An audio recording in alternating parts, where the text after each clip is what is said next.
বাদশাহ হারুন রশিদকে ওই বালুল পাগল জিজ্ঞাসা করতেছে, হে হারুন রশিদ, তোমার দুনিয়ার সফর শেষ হয়ে গেছে, দুনিয়ার জিন্দেগি তোমার শেষ পর্যায়ে, এখন যেই জামানার মধ্যে তুমি যাইবা, যেই জিন্দেগির মধ্যে তুমি রওনা হইছ, যেই জায়গার মধ্যে তুমি রওনা দিছ রে হারুন, ওই জায়গার মধ্যে কোনো সিকিউরিটি পাঠাইছো কিনা, ওই জায়গার মধ্যে কোনো নিরাপত্তা বাহিনী পাঠাইছো কিনা, ওই জায়গার মধ্যে তুমি একলা কিভাবে থাকবা, ওই জায়গার মধ্যে নিরাপত্তা বাহিনী পাঠাইয়া দাও।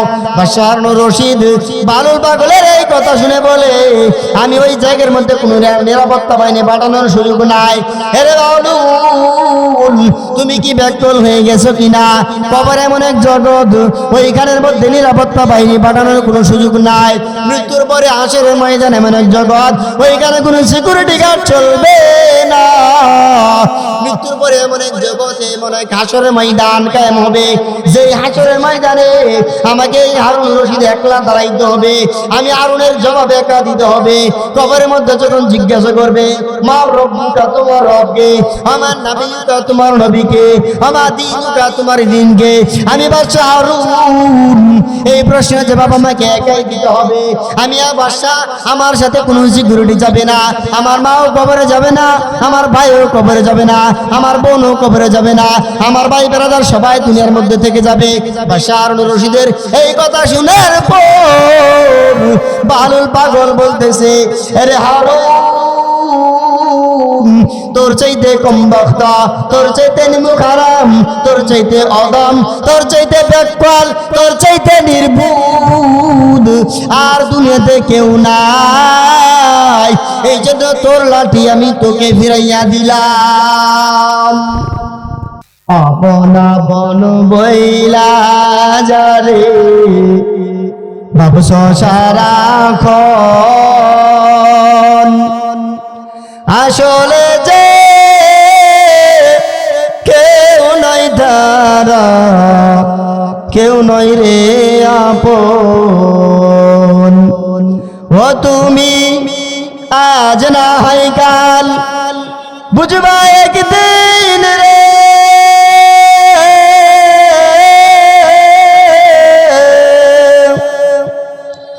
আজ না হয় কাল, বুঝবা একদিন, নিবিলে জীবন বাতি, কার লাগিয়া কান্দ দিবারাতি, মায়া জালে বন্দি হইয়া বান্দা সুখের ঘর, পরকে লইয়া করছ বসত, আপন কইরা পর, মায়া জালে বন্দি হইয়া বান্দা সুখের ঘর, পরকে লইয়া করছ বসত, আপন কইরা পর, তুমি কে বা তোমার অনন্তকাল রে,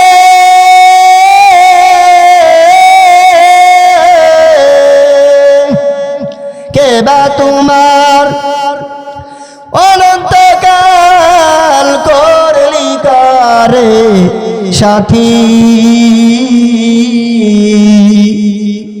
কার লাগিয়া কান্দ দিবারাতি, ওরে মন, কার লাগিয়া কান্দ দিবারাতি,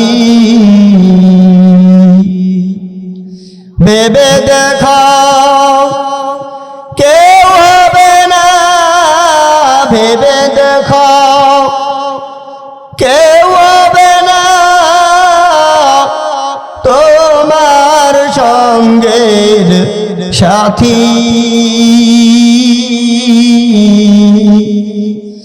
কার লাগিয়া কান্দ দিবা দিবারাতি পাগল মন কার লাগিয়া কান্দ দিবারাতি।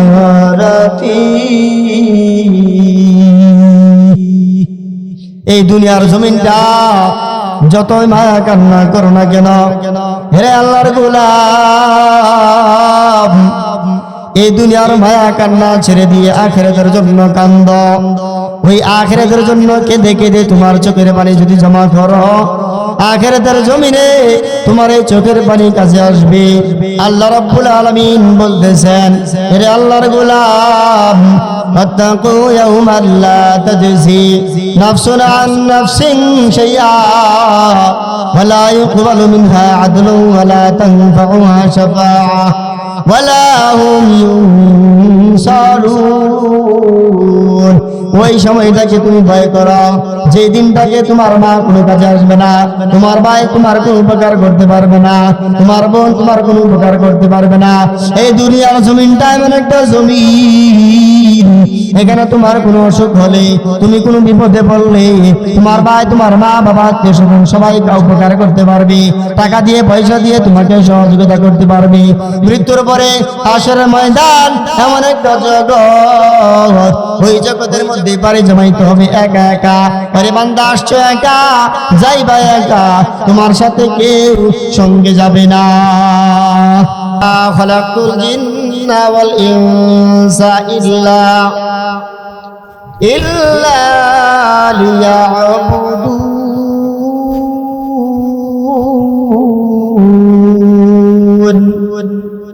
হে বনি আদমের দলেরা, হে আদম সন্তানেরা, তোমরা যারা এখনো দুনিয়াতে আছো, আখিরাতের ফসল, আখিরাতের কামাই এখনো প্রস্তুত করতে পারো নাই, তৈরি হয়ে যাও।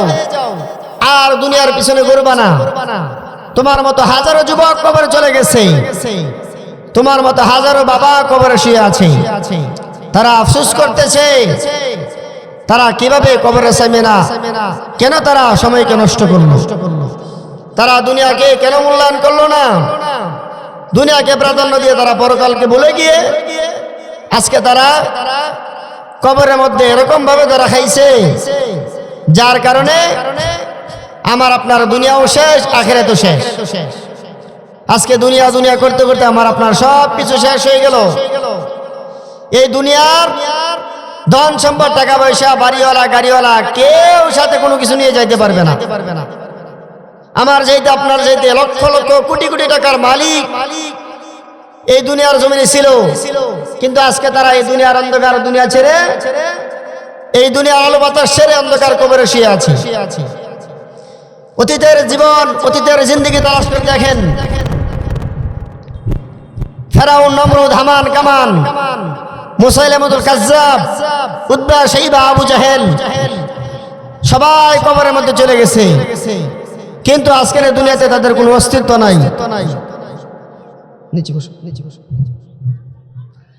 আজকে তারা কোথায় চলে গেছে? তাদেরও টাকা পয়সা ছিল, বাড়ি গাড়ি ছিল, ক্ষমতা ছিল, তারা আজকে দুনিয়ার জমিন থেকে চলে গেছে।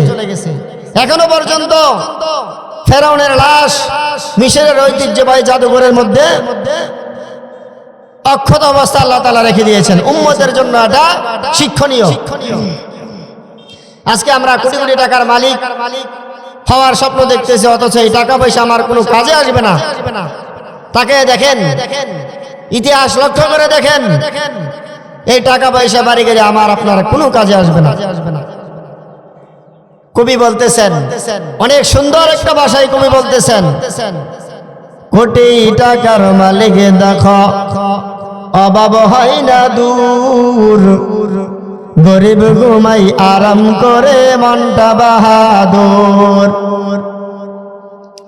ফেরাউনের লাশটা আছে মিশর জাদুঘরে, খাই না মাটি পোকা মাছি সবাই ঘৃণা করে।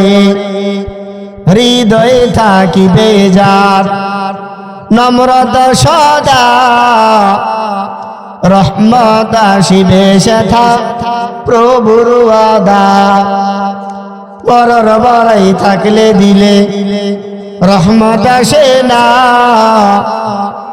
নিজেকে নিজে ছোট মনে করিও সদা।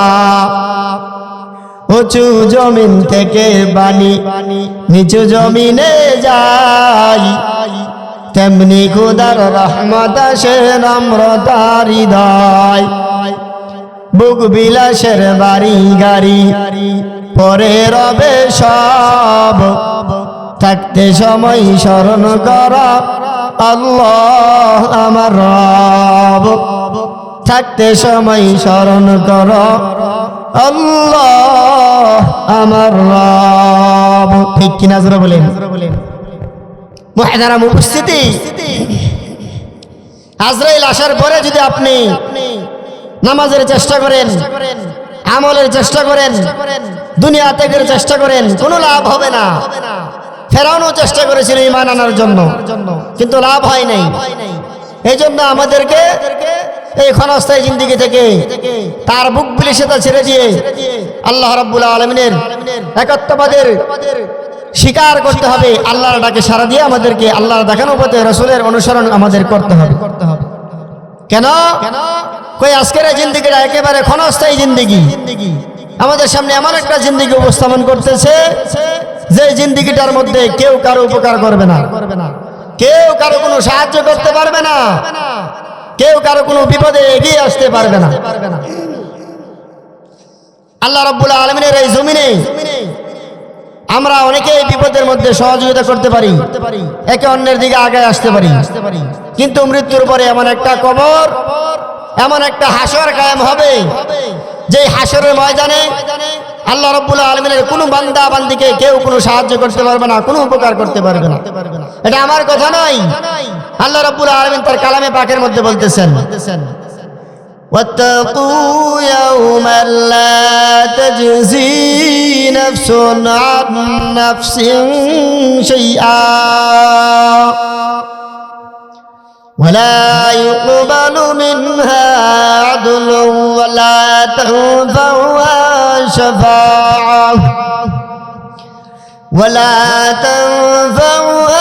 شفاعة ولا هم ينصرون।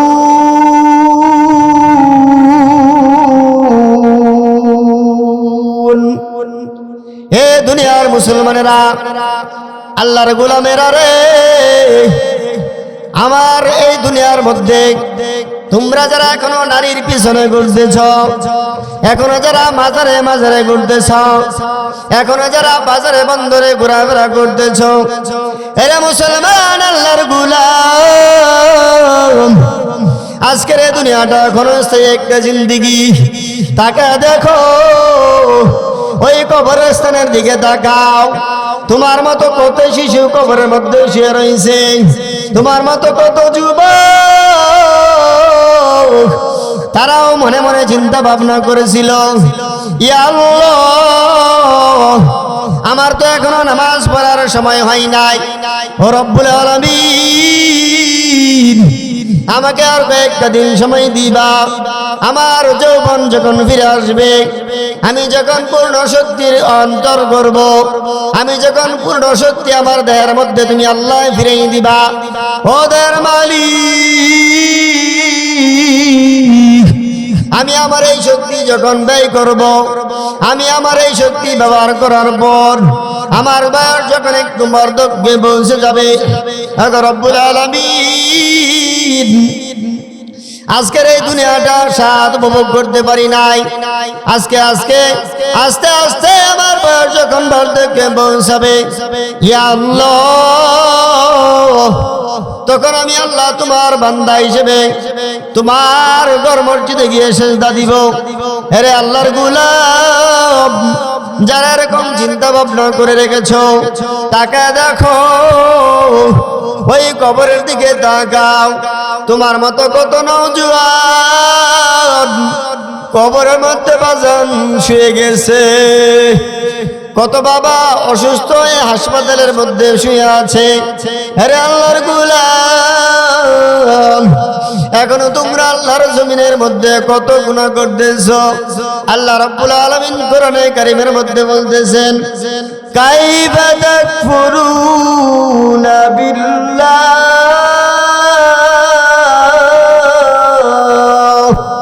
এরে নবীর উম্মতেরা, তোমরা কিভাবে আমি আল্লাহর নাফরমানি করো?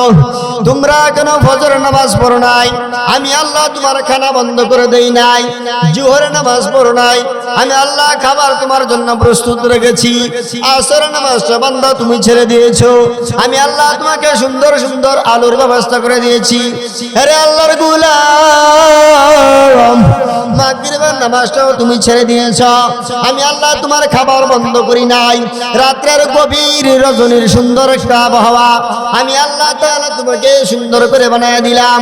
আরে আল্লাহর গোলাম, এশার নামাজটাও তুমি কেন পড়ো নাই? আল্লাহ রাব্বুল আলামিন এত সুন্দর যত্ন করে তোমাকে বানাইলেন, এত আদর যত্ন করে হাতের জায়গায় হাত, দুইটা পা সুন্দর করে বানায় দিয়েছেন, মাথার মধ্যে দুইটা চক্ষু কত সুন্দর লাইট ফিটিং করে দিয়েছেন। আরে আল্লাহর গোলাম, শরীরের প্রত্যেকটা জোড়াই জোড়াই আল্লাহ পাক কত কুদরতি সেটিং বানায় দিয়েছেন। এরপরেও তোমরা কত নাফরমানি করতেছো, জমিনের মধ্যে কত কুদরতি আল্লাহর হুকুম অমান্য করতেছো। আল্লাহর গোলাম রে, আর কত জমিনের মধ্যে নাফরমানি করবা, আর কত জমিনের মধ্যে ঘোরাফেরা করবা? আল্লাহ রাব্বুল আলামিন তোমাকে যৌবন ফিরিয়ে দিয়েছেন। এই যৌবন অবস্থায় বান্দা তুমি আল্লাহকে ভুলে গেছো। একটা নারীর পিছনে ঘুরে ঘুরে তুমি তোমার যৌবনটা শেষ করলা, মা বাবার অবাধ্য হইলা, মা বাবাকে সেবা যত্ন করলা না, মুরব্বীদেরকে তাজিম করলা না। আরে আল্লাহর গোলাম, এখনো তুমি দুনিয়ার অন্ধকারের মধ্যে ডুবে আছো, আর কবে দুনিয়ার অন্ধকার থেকে আলোর দিকে ফিরে আসবা? আল্লাহ রাব্বুল আলামিন বলতেছেন, বান্দারে এখনো কি তোমাদের সময় হয় নাই? আর কত দুনিয়ার জমিনে ঘুরবা, আর কত আমার নাফরমানি করবা? তোমাদেরকে কত সুন্দর সুন্দর রাজ নেমত ভোগ করাইলাম। হে আল্লাহর গোলাম, আমি আসমান কত সুন্দর করে বানাইয়া তোমাদের জন্য সাজায় দিছি। আমি আল্লাহ কোনদিন বলি নাই আসমানটা সুন্দর করে বানাইছি, জমিনটা সুন্দর করে বানানোর পর কোরআনে কারীমের মধ্যে কোথাও আমি আল্লাহ বলি নাই হে আল্লাহর বান্দারা আমি জমিনটাকে সুন্দর করে বানাইছি। আমি আল্লাহ রাব্বুল আলামিন পাহাড় পর্বত সাজাইলাম, এরপর আমি কোরআনে কোথাও বলি নাই পাহাড় সুন্দর করে বানাইলাম। কিন্তু তুমি আদমকে বানানোর পর একটা নয়, দুইটা নয়, তিনটা নয়, চারটা কসম খাইয়া আমি আল্লাহ তোমাকে বলতেছি, আমি আল্লাহ তোমাদেরকে অনেক সুন্দর করে বানাইছি।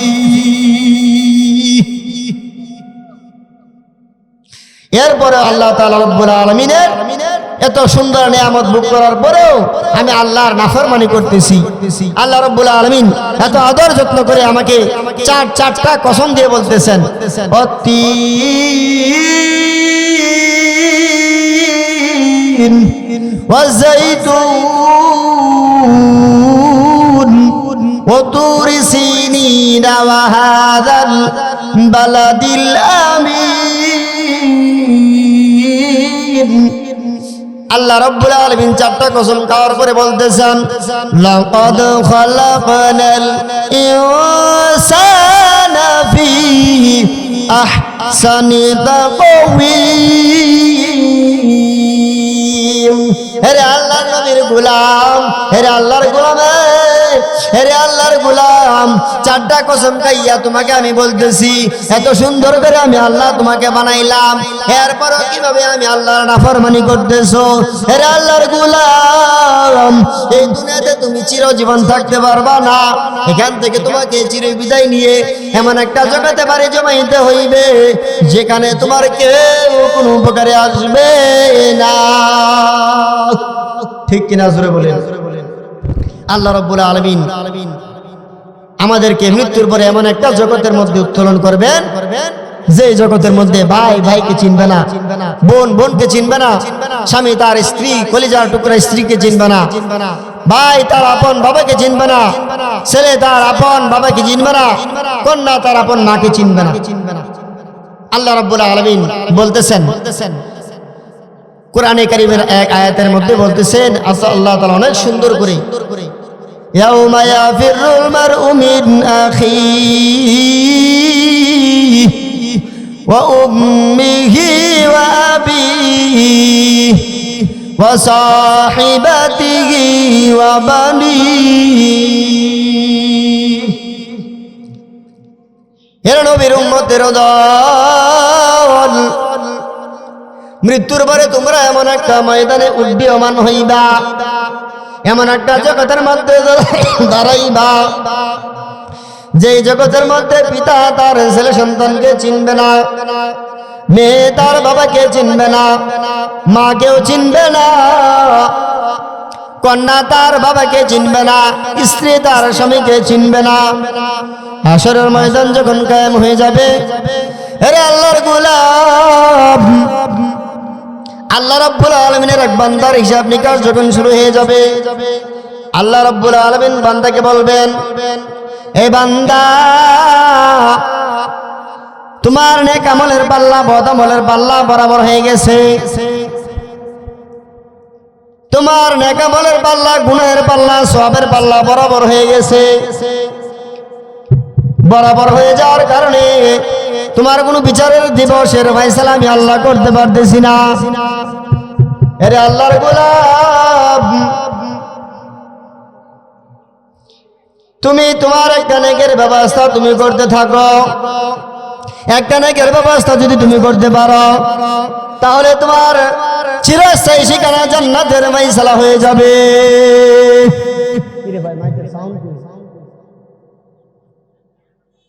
আল্লাহর বান্দা রব্বুল আলামিন যখন আল্লাহর বান্দাকে ঘোষণা দিবেন, এই ঘোষণা দেওয়ার পর বান্দা পাগল করা হয়ে তার মায়ের কুলের দিকে ফিরাইবে, মার কাছে গিয়ে বলবে, ও গো মা,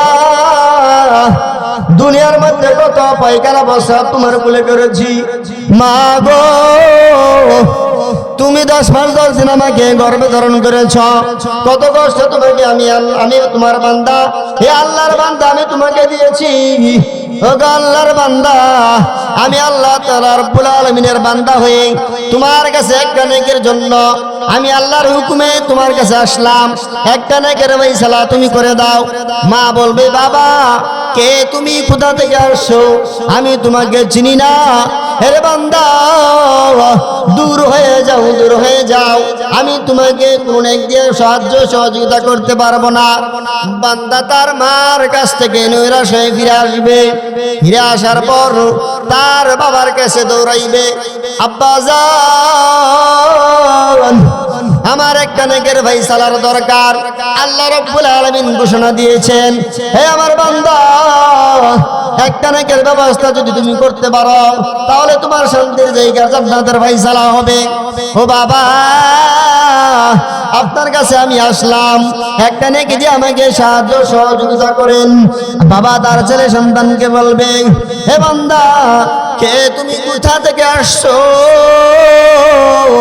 তোমাকে আমি চিনি না, তোমাকে আমি জানিও না, আমি দুনিয়াতে কোনো বিবাহ শাদী করি নাই, আমার কোনো সন্তানাদি ছিল না, যাও যাও যাও, দূর হয়ে যাও, তোমাকে আমি চিনি না, কোন নেক আমল দিয়া নেকের পাল্লা বাড়ি করার সুযোগ ব্যবস্থা আমার নাই।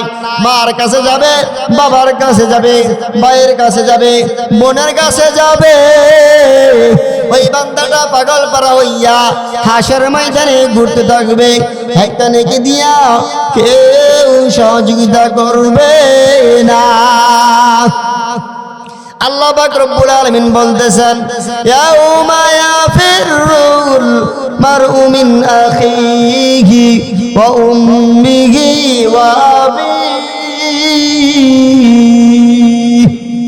ওয়া সাহিবাতিহি ওয়া বানিহি। হেরে আল্লাহর বান্দারা, তোমরা যারা দুনিয়ার মধ্যে বসবাস করতেছো, এখনো যারা দুনিয়ার মধ্যে আছো, এই দুনিয়াটা চিরস্থায়ী শান্তির জায়গা না। এখান থেকে তোমরা ফিরে যাইতে হলে কবরের মধ্যে যাইবা, কি নিয়ে যাইবা?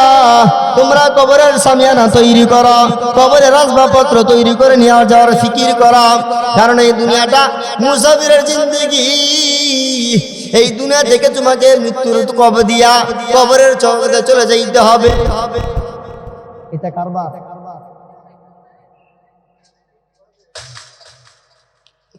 यही हम सब मुसाफिर है, कबर आखिर ठिकाना, कोई आगे रवाना है, कोई पीछे रवाना। হেরে আল্লাহর গোলাম, এই দুনিয়াতে আসার সময় সিরিয়াল আছে। প্রথমে বড় ভাই, তারপরে বড় বোন, তারপরে ছোট ভাই ছোট বোন, এভাবে আসার সময় সিরিয়াল আছে। যাওয়ার সময় বান্দা তোমার কোনো সিরিয়াল নাই। আল্লাহ পাক রব্বুল আলামিন তোমাকে মৃত্যুর পরোয়ানা কখন জারি করে দিবে তোমার ধারণা নাই।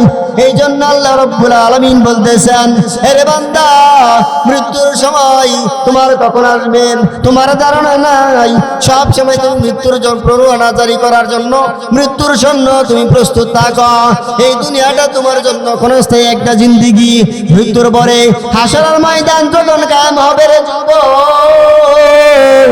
ওই জগৎটার মধ্যে যার আমল নামা ডান হাতে আসবে, যার আমল নামা বাড়ি হবে, সেই বিনা হিসেবে জান্নাতের মধ্যে চলিয়া যাবে। সুবহানাল্লাহ। আল্লাহ রাব্বুল আলামিন বলতেছেন, ফাম্মা মান সাকুলাত মাওয়াজিনুহু ফাহুয়া ফি ঈশাতির রাদিয়াহ ওয়া আম্মা মান খাফফাত মাওয়াজিনুহু ফাউম্মুহু হাওয়াইয়া। আরে আল্লাহর গোলাম, এই দুনিয়ার জিন্দেগি ছেড়ে দিয়ে হাসরের ময়দান যখন কায়েম হয়ে যাবে, লাখ টাকার বাহাদুরি ওইখানে গিয়ে চলবে না। ওখানে গিয়ে কোনো উকিল জজবেরিস্টার, কোনো নেতাগিরি চলবে না, কোনো পীরগিরি চলবে না, কোনো মাস্তানি চলবে না, কোনো সন্ত্রাসী গুন্ডা চালাবাজি চলবে না। ওইখানে চলবে একমাত্র নেক আমলের হিসাব। হাসরের ময়দান যখন কায়েম হয়ে যাবে, আল্লাহ রাব্বুল আলামিন যখন একটা একটা করে বান্দাকে হিসাব নিবেন, একটা একটা করে বান্দাকে আমলের হিসাব নিবেন। বান্দার আমল নামার হিসাব নেওয়ার পর যখন নেক আমলের পাল্লা ভারী হয়ে যাবে, আরে আল্লাহর গোলাম, আল্লাহ রাব্বুল আলামিন ডাক দিয়ে বলতেছেন, ফাআম্মা মান সাকুলাত মাওয়াজিনু ফাহুয়া ফি ঈশাতির রাদিয়া। যার হিসাব নিকাশ শুরু হওয়ার পরে নেক আমলের পাল্লাটা ভারী হয়ে যাবে, আমি আল্লাহ রাব্বুল আলামিন ওই বান্দাকে খুশি হয়ে ওই বান্দার আমল নামার দিকে তাকাইয়া তার হিসাব নিকাশের দিকে খুশি হয়ে ওই বান্দাটাকে মাফ করে তার উপরে খুশি হয়ে তাকে জান্নাতের ফয়সালা করে দিব। সুবহানাল্লাহ। আল্লাহ পাক রব্বুল আলামিন বলতেছেন, ফাআম্মা মান সাকুলাত মাওয়াজিনু ফাহুয়া ফি ঈশাতির রাদিয়া। হে দুনিয়ার যুবক, হে দুনিয়ার মুসলমান, পর্দার আড়ালের মা ও বোনেরা, শুনে রাখো, আজকে যারা দুনিয়ার মত্ত হয়ে গেছো, দুনিয়ার বুক বিলাসিতায় আজকে আমরা যারা দুনিয়ার বুক বিলাসিতায় আল্লাহর হুকুম রাসূলের তরিকা ভুলে গেছি, একদিন আমাকে এই দুনিয়া ছাড়তে হবে, এই দুনিয়া ছেড়ে চলে যাইতে হবে। রব আমাকে পাঠাইছেন, কি নিয়ে কবরে যাব, এখন থেকে চিন্তা ফিকির করা উচিত। আল্লাহ পাক রব্বুল আলামিনের এই জমিনে আমার আপনার বাহাদুরি তাকাব্বুরি যতই করি না কেন, মৃত্যুর পরোয়ানার কখন কার জারি হয়ে যায় কেউ বলতে পারবে না। আমরা যতই পালোয়ান, যতই বেড়াগিরি, যতই তাকাব্বুরি, যতই শরীরের ক্ষমতা দেখাই না কেন, মুসলমান একবার যদি পাতলা পায়খানা হয়, দুইবার যদি বাথরুমে আসা যাওয়া করে, যত বড় পালোয়ানই হোক না কেন, সেই একেবারে কাবু। কথা বলেন ঠিক কিনা? যত বড় ক্ষমতাশীল শক্তিমান লোক হোক না কেন, দুইবার যদি বাথরুমে আসা যাওয়া করতে পারে, তাহলে সেই যুবক, সেই নওজোয়ান একদম দুর্বল হয়ে যায়, নিস্তেজ হয়ে যায়। তাহলে আজকে আমরা কিসের জন্য এই দুনিয়ার বাহাদুরি করতেছি, এই দুনিয়ার বুক বিলাসিতায় মুক্ত হয়ে আজকে আমরা আখিরাত ভুলে গেছি। ও মুসলমান উম্মতেরা, আসেন আজকে আমরা এই দুনিয়ার বুক বিলাসিতা ছেড়ে দিয়ে আল্লাহ পাক রব্বুল আলামিনের সান্নিধ্যে সাড়া দেওয়ার জন্য আজকের এই দুনিয়ার বাহাদুরি ছেড়ে দিয়ে পরকালের জন্য প্রস্তুতি গ্রহণ করি। কারণ এই দুনিয়ার ক্ষণস্থায়ী জিন্দগি ছেড়ে দিয়ে আমাকে কবরে যাইতে হবে। ঠিক কিনা জোরে বলেন? বাদশাহ হারুনুর রশিদ, আমরা সকলে নাম শুনছি। বাদশাহ হারুনুর রশিদের দরবারে এক পাগলের আবির্ভাব আসা যাওয়া হইতো। এক পাগলের আবির্ভাব আসা যাওয়া হইতো। ওই বাদশার দরবারে যে পাগলের আবির্ভাব আসা যাওয়া হইতো, ওই বাদশার দরবারে ওই পাগলের আসা যাওয়ার জন্য কোনো পারমিশন, কোনো অনুমতি নেওয়ার দরকার ছিল না। কারণ সব পাগল একরকম না। কিছু পাগল আছে আল্লাহ পাগল, কিছু পাগল আছে আল্লাহ প্রেমী, কিছু পাগল আছে আল্লাহর জন্য নিজের জান মাল ঈমান আমল সব কিছু আল্লাহর দরবারে সব দিয়ে নিজের জানকে পরোয়া না করে একমাত্র আল্লাহকে রাজি খুশি করার জন্য সব কিছু প্রস্তুত করতে রাজি আছেন। কথা ঠিক কিনা? বাদশাহ হারুনুর রশিদের দরবারে এক পাগল আসা যাওয়া করত। তার নাম ছিল বাহলুল। এই বাহলুল পাগল বাদশাহ হারুনুর রশিদের দরবারে যখন আসা যাওয়া করত, গেটের দারোয়ান তাকে অনেক সময় আটকাইত।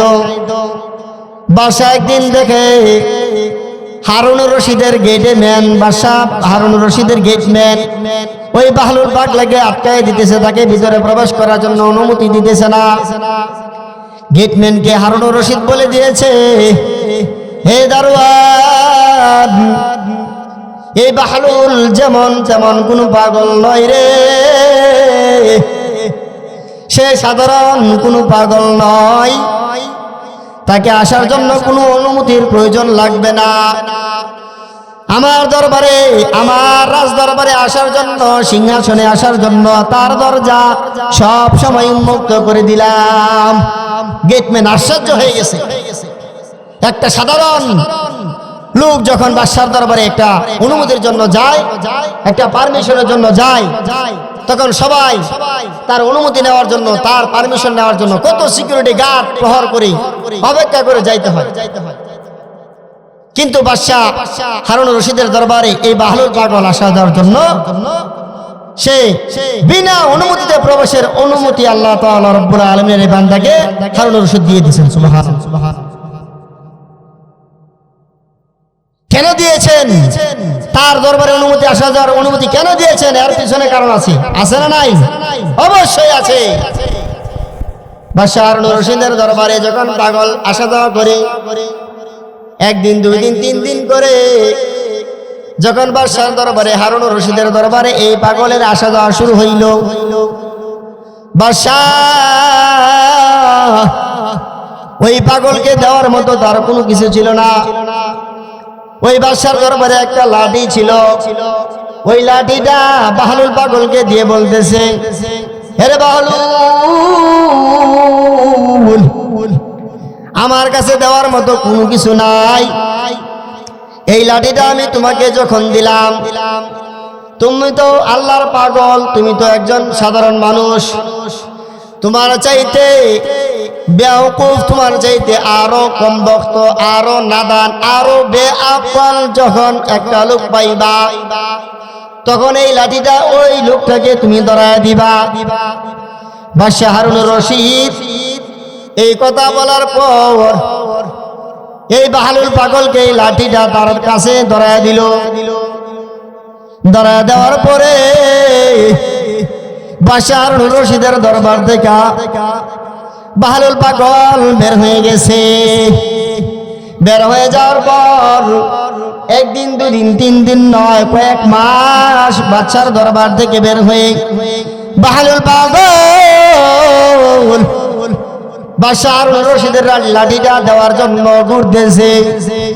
বাদশাহ হারুনুর রশিদ বলে দিয়েছে, আমি বাহলুল পাগলের চাইতে আরো বেকল যারা আছে, আরো নাদান যারা আছে, এরকম একজন সহজ সরল মানুষ যদি পাই, তাহলে আমি আল্লাহর বান্দা যেন ওই পাগলকে এই লাঠিটা বুঝাইয়া দেই। বাদশাহ হারুনুর রশিদের দরবার থেকে বাহলুল পাগল যখন কয়েক মাস ঘোরাফেরা করলো, কয়েক মাস ঘোরাফেরা করার পর এই লাঠি নিয়ে আবার বাদশার দরবারে উপস্থিত। বাদশা যখন মৃত্যুর শয্যায় শায়িত, দুনিয়ার এই জিন্দেগি সফর শেষ করে পরকালের পাড়ি জমাইতেছে। এই বাদশার মৃত্যুর খবর শুনে বাহলুল পাগল বাদশার দরবারে এসে উপস্থিত। বাহলুল বলতেছে, বাদশা হারুনুর রশিদ আমাকে একটা লাঠি দিয়েছিল, এই লাঠিটা আমার চাইতে আরো সাধারণ ব্যক্তি কোনো মানুষ পাইলে তাকে দেওয়ার জন্য। বাদশা হারুনুর রশিদ মারা যাইতেছে। এই মৃত্যুর খবর শুনে তারা দরবারে এসে উপস্থিত হয়েছে। বাদশা হারুনুর রশিদকে ওই বাহলুল পাগল জিজ্ঞাসা করলো, হে বাদশা হারুনুর রশিদ, তুমি যেই জায়গার মধ্যে যাইতেছ ওই জায়গার মধ্যে কোনো সিকিউরিটি পাঠাইছ কিনা? সিকিউরিটি পাঠানোর সুযোগ আছে? বলেন, কবরে সিকিউরিটি পাঠানোর সুযোগ আছে? দুনিয়ার মধ্যে যখন কোনো এমপি, কোনো মন্ত্রী, কোনো জাজ ব্যারিস্টার, যখন কোনো উকিল যায়, কোনো এমপি মন্ত্রী যখন কোনো জায়গার প্রোগ্রামের মধ্যে যায়, তখন সেই জায়গার মধ্যে একবার নয়, দুইবার নয়, কয়েক হাজার বার নিরাপত্তা বাহিনী দিয়া বেষ্টন করে ওই জায়গার মধ্যে কোনো দুর্ঘটনার আশঙ্কা আছে কিনা, ওই জায়গার মধ্যে কোনো দুর্ঘটনার আশঙ্কা থাকে কিনা। বাদশা হারুনুর রশিদকে ওই বাহলুল পাগল জিজ্ঞাসা করতেছে, হে হারুনুর রশিদ, তোমার দুনিয়ার সফর শেষ হয়ে গেছে, দুনিয়ার জিন্দেগি তোমার শেষ পর্যায়ে। এখন যেই জামানার মধ্যে তুমি যাইবা, যেই জিন্দেগির মধ্যে তুমি রওনা হইছ, যেই জায়গার মধ্যে তুমি রওনা দিছ রে হারুন, ওই জায়গার মধ্যে কোনো সিকিউরিটি পাঠাইছো কিনা? ওই জায়গার মধ্যে কোনো নিরাপত্তা বাহিনী পাঠাইছো কিনা? ওই জায়গার মধ্যে তুমি একলা কিভাবে থাকবা? ওই জায়গার মধ্যে নিরাপত্তা বাহিনী পাঠাইয়া দাও। বাদশা হারুনুর রশিদ বাহলুল পাগলের এই কথা শুনে বলে, আমি ওই জায়গার মধ্যে কোনো নিরাপত্তা বাহিনী পাঠানোর সুযোগ নাই। আরে বাহলুল, তুমি কি ব্যাকুল হয়ে গেছো কিনা? কবর এমন এক জগৎ, ওইখানের মধ্যে নিরাপত্তা বাহিনী পাঠানোর কোনো সুযোগ নাই। মৃত্যুর পরে হাসরের ময়দান এমন এক জগৎ, ওইখানে কোনো সিকিউরিটি গার্ড চলবে না। মৃত্যুর পরে এমন এক জগতে এমন এক হাসরের ময়দান কায়েম হবে, যেই হাসরের ময়দানে আমাকে হারুনুর রশিদ একলা দাঁড়াইতে হবে, আমি হারুনের জবাব একা দিতে হবে। কবরের মধ্যে যখন জিজ্ঞাসা করবে, মা রব্বুকা, তোমার রবকে, আমার নবীকা, তোমার নবীকে, আমার দ্বীনুকা, তোমার দ্বীনকে, আমি বাদশা হারুন এই প্রশ্নের জবাব আমাকে একাই দিতে হবে। আমি বাদশা, আমার সাথে কোনো সিকিউরিটি যাবে না, আমার মাও কবরে যাবে না, আমার ভাইও কবরে যাবে না, আমার বোনও কবরে যাবে না, আমার ভাই ব্রাদার সবাই দুনিয়ার মধ্যে থেকে যাবে। বাদশা হারুনুর রশিদের এই কথা শুনার পর বাহলুল পাগল বলতেছে, আরে হারুন, তোর চাইতে কম বক্তা, তোর চাইতে নিমুখারাম, তোর চাইতে অদম, তোর চাইতে বেকপাল, তোর চাইতে নির্বুদ আর দুনিয়াতে কেউ নাই। এই জন্য তোর লাঠি আমি তোকে ফিরাইয়া দিলাম। বাহলুল পাগল বলতেছে, তুমি বলেছিলে এই লাঠি যেন তোমার চাইতে, আমার চাইতে আরো নির্বোধ, আরো সহজ সরল, আরো সরল সুদা কোনো মানুষ যদি পাই, তাকে যেন এই লাঠিটা ধরায় দেই। এই বাদশা হারুনুর রশিদ, তুমি এমন এক জমানার মধ্যে বাড়ি জমাইতেছো, এমন এক জিন্দিগির আবির্ভাব করতেছো, যে জিন্দিগির মধ্যে কোনো সিকিউরিটির ব্যবস্থা নাই, কোনো আত্মস্বজন দেওয়ার সুযোগ নাই। সুতরাং ওই সিকিউরিটির কবর ছাড়া তুমি কবরে যাইতেছো, তুমি ওই সিকিউরিটি ছাড়া কবরে যাইতেছো, হাসরের ময়দানে দাঁড়াইবা, তোমার কোনো সিকিউরিটি নাই, কোনো নেকামল নাই, তোমার কোনো সবের কোনো ব্যবস্থা নাই, ওইখানে কি নিয়ে যাইবা, কি নিয়ে ওইখানে গিয়া তুমি দাঁড়াইবা। সুতরাং আমি বুঝলাম, আমি বাহলুল বুঝলাম, তোমার চাইতে ব্যাকুল, তোমার চাইতে নির্বোধ, তোমার চাইতে অধম এই দুনিয়ার জমিনে আমি বাহলুল আর কাউকে দেখতেছি না। সুতরাং তোমার লাঠি তুমি নিয়ে আনাও। সুবহানাল্লাহ। বাদশা হারুনুর রশিদ জর্জর করে তার দুই চোখের পানি ছেড়ে দিয়ে বলতেছেন, হে বাহলুল, তুমি সাধারণ কোনো মানুষ নও, সাধারণ কোনো পাগল নও, তুমি এই দুনিয়ার জমিনে আল্লাহর শ্রেষ্ঠ ওলি, তুমি এই দুনিয়ার জমিনে আল্লাহর শ্রেষ্ঠ বান্দা হিসেবে লক্ষিত হয়ে গেছো। সুবহানাল্লাহ। মুহতারাম হাজরিন, এই দুনিয়ার জিন্দেগি ত্যাগ করে আমাকে কবরে যাইতে হবে। এই কবরের সামিয়ানা তৈরি করার জন্য আমাকে এখনো প্রস্তুতি গ্রহণ করা হয় নাই। এখনো যেহেতু আমি আমার এই জিন্দেগির এই ক্ষণস্থায়ী জিন্দিগি থেকে পারি শেষ করে কবরের জিন্দিগির দিকে তাকাইতে পারি নাই। এই জন্য আমার মৃত্যুর পরোয়ানা যখন তখন জারি হয়ে যাইতে পারে। এই মৃত্যুর পরোয়ানা জারি হওয়ার আগে আগে আমাকে এই দুনিয়ার জমিন থেকে ঈমান আমল মজবুত করে কবরে যাইতে হবে। কথা বলো ঠিক কিনা? এই কবরে যাওয়ার আগে আমাকে এই দুনিয়ার জমিনকে কাজে লাগিয়ে আমার এই দুনিয়ার মায়া ত্যাগ করতে হবে।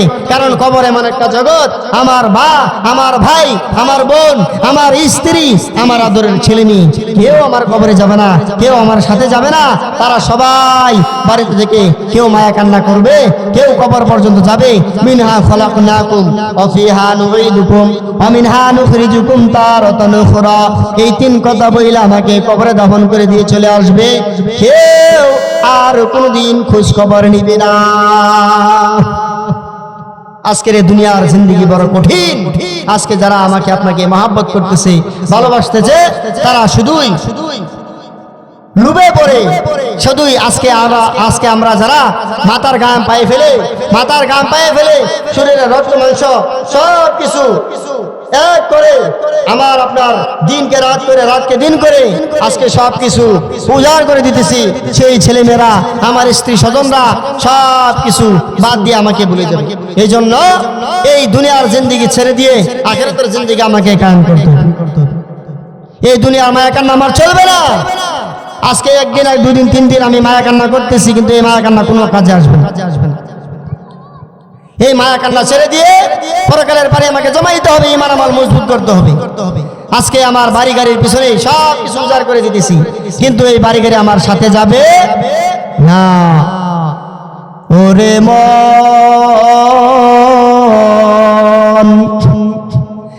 কার লাগিয়া কান্দ দিবারাতি, ওরে মন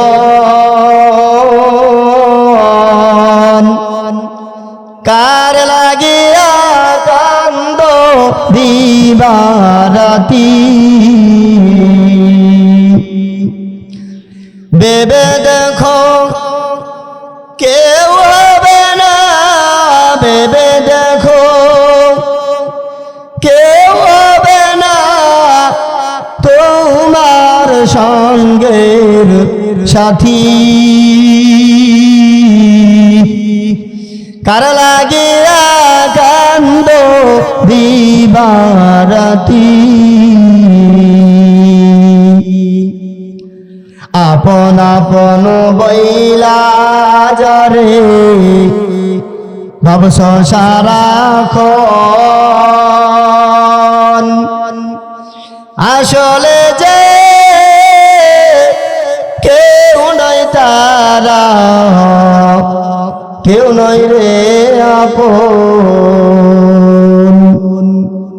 আপন আপন বইলা যারে ভাবছ সারাক্ষণ, আসলে যে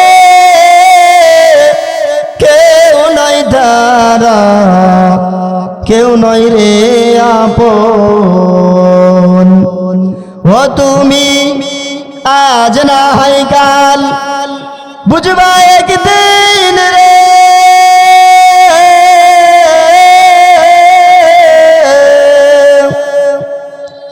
আজ না হয় কাল বুঝবা একদিন, নিবিলে জীবন বাতি।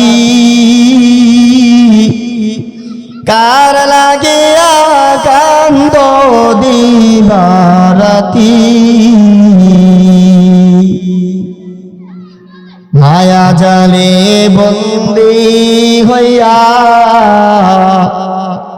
বান্দা সুখের ঘর, পরকে লইয়া করছ বসত, আপন কইরা পর। মায়া জালে বন্দি হইয়া বান্দা সুখের ঘর, পরকে লইয়া করছ বসত, আপন কইরা পর তুমি কে বা তোমার অনন্তকাল রে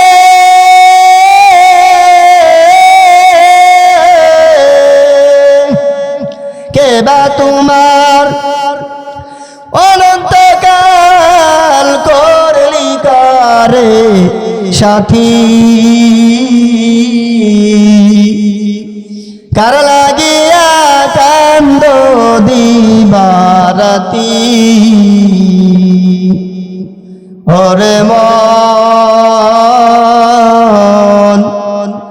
কার লাগিয়া কান্দ দিবারাতি ভেবে দেখো কেউ হবে না ভেবে দেখো কেউ হবে না তোমার সঙ্গের সাথী কার লাগিয়া কান্দ দিবারাতি পাগল মন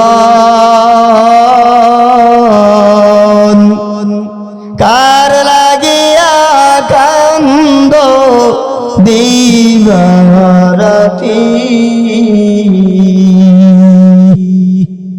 এই দুনিয়ার জমিনটা যতই মায়া কান্না করো না কেন হে আল্লাহর গোলাম এই দুনিয়ার মায়া কান্না ছেড়ে দিয়ে আখিরাতের জন্য কান্দ ওই আখিরাতের জন্য কেঁদে কেঁদে তোমার চোখের পানি যদি জমা করো আখিরাতের জমিনে তোমার এই চোখের পানি কাছে আসবে আল্লাহ রাব্বুল আলামিন বলতেছেন হে আল্লাহর গোলাম ফাত্তাকু ইয়াওমান লা তাজজি নাফসুন আন নাফসিন শাইআ ওয়া লা ইউকবালু মিনহা আদলুন ওয়া লা তানফাউহা শাফাআহ ওয়া লা হুম ইউনসারুন ওই সময়টাকে তুমি ভয় করো যে দিনটাকে তোমার মা কোনো কাজে আসবে না তোমার ভাই তোমার কোনো উপকার করতে পারবে না তোমার বোন তোমার কোনো উপকার করতে পারবে না এই দুনিয়ার জমিনটা এমন একটা জমিন এখানে তোমার কোনো অসুখ হলে তুমি কোনো বিপদে পড়লে তোমার ভাই তোমার মা বাবা আত্মীয় স্বজন সবাই উপকার করতে পারবে টাকা দিয়ে পয়সা দিয়ে তোমাকে সহযোগিতা করতে পারবে মৃত্যুর পরে হাসরের ময়দান এমন একটা জগৎ ওই জগতের মধ্যে পারে জমাইতে হবে একা একা আরে বান্দা আসছো একা যাইবা একা তোমার সাথে কেউ সঙ্গে যাবে না এই জন্য আল্লাহর বান্দারা আমাদের এই দুনিয়ার জমিন থেকে আল্লাহর কাছে যেতে হলে কোরআন সুন্নাহর আলোকে জীবনকে সাজাইতে হবে কোরআন সুন্নাহর আলোকে আমাদের জীবনকে সাজাইয়া গুছাইয়া আমাদেরকে কবরে যাওয়ার আগে এই জিন্দেগি থেকে প্রস্তুতি নিতে হবে কারণ বলা যায় না কার কখন আজরাইল চলে আসে আল্লাহ রাব্বুল আলামিন আমাদেরকে দুনিয়াতে হায়াত দিয়ে পাঠাইছেন মৃত্যুর সময় কার কখন শুরু হয়ে যায় কেউ বলতে পারবে না আল্লাহ রাব্বুল আলামিন বলতেছেন ইযা জালুহুম লা ইস্তাখিরুনা সাআতান ওয়ালা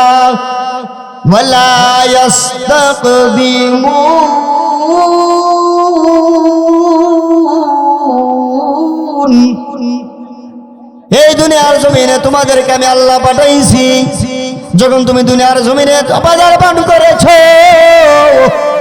তখন আমি আল্লাহ রাব্বুল আলামিনের হুকুমে তোমার ডান কানে আযান বাম কানে ইকামত হয়ে গেছে এখন শুধু জামাতের বাকি আরে আল্লাহর গোলাম এই দুনিয়ার জমিনে তোমার জামাত কখন কায়েম হয়ে যাবে তুমি টেরও পাইবা না তুমি বাজারে আছো না বন্দরে আছো মাঠে আছো না ঘাটে আছো দোকানে আছো না বাড়িতে আছো কোথায় চলে আছো কোথায় কি করতেছো আজরাইল আসলে সেটা দেখবে না আজরাইল আসলে সেটা তোমার দেখার সময় নাই আজরাইল এমন এক মহামান সে আসে খালি হাতে, বড় হাতে ফেরত যায়। যেরকম কথা ঠিক কিনা?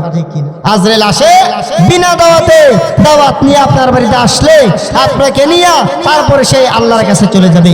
এই জন্য মুহতারাম উপস্থিতি, আজরাইল আসার আগে আগে আমার আপনার ঈমান আমল আজকে মজবুত করতে হবে।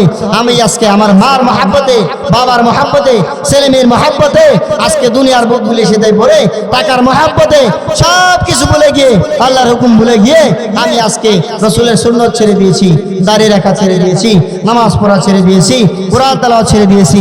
আজকে প্রত্যেকটা ঘরে ঘরে টেলিভিশন, মোবাইল নামক গজবের কারণে আজকে আমাদের যুব সমাজটা ধ্বংস হয়ে গেছে। এই মোবাইল আজকে আমাদেরকে ধ্বংস করেছে, কথা কোন ঠিক কিনা? এই মোবাইল নামক গজব যার ঘরে আছে, প্রত্যেকটা ঘরের মধ্যে অশান্তি বিরাজমান করতেছে। এই মোবাইল নামক গজব, টেলিভিশন নামক গজব, এই গজব থেকে আমাদেরকে বাঁচতে হবে। আমাদের ঈমান আমল মজবুত করে আমরা যেন কবরে যেতে পারি। আমাদের আজকের এই মাহফিল থেকে আমরা শিক্ষা নিয়ে আসাদিজে কেরামদের কান থেকে আমাদের মূল্যবান নসিহত আমরা গ্রহণ করে আমাদের ঈমান আমলকে যেন মজবুত করে আমরা আল্লাহর দরবারে যেতে পারি। আল্লাহ রাব্বুল আলামিনের রাজামন্দি হাসিল করে কবরে যেতে পারি। আল্লাহ রাব্বুল আলামিন আমাদের সকলকে কোরআন সুন্নাহর আলোকে জীবনকে সাজিয়ে গুছিয়ে এই জীবনের মায়া ত্যাগ করে আল্লাহ রাব্বুল আলামিনের রাজামন্দি হাসিল করে আমাদেরকে কবরে যাবার এবং কবরের মধ্যে গিয়ে সুখে শান্তিতে আমাদের হাশরের ময়দানের বিচার দিবসটা যেন কায়েম করে আল্লাহ আমাদেরকে হাশরের ময়দানে আমলনামার জন্য ডান হাতে দান করে এই সমস্ত আমল বেশি বেশি করে যাওয়ার মতন আল্লাহ পাক রব্বুল আলামিনের রাজামন্দি হাসিল করে দুনিয়া থেকে বিদায় হওয়ার তৌফিক আমাকে আপনাকে দান করেন। সকলে বলি আমিন। যে কথাগুলো বললাম আল্লাহ তাআলা রব্বুল আলামিন আমাকে এবং আপনাকে বুঝার এবং আমল করার তৌফিক দান করেন। সকলে বলি আমিন। ওয়া আখির দাওয়ানা আনিল হামদুলিল্লাহি রাব্বিল আলামিন। আসসালামু আলাইকুম ওয়া রাহমাতুল্লাহি ওয়া বারাকাতুহু।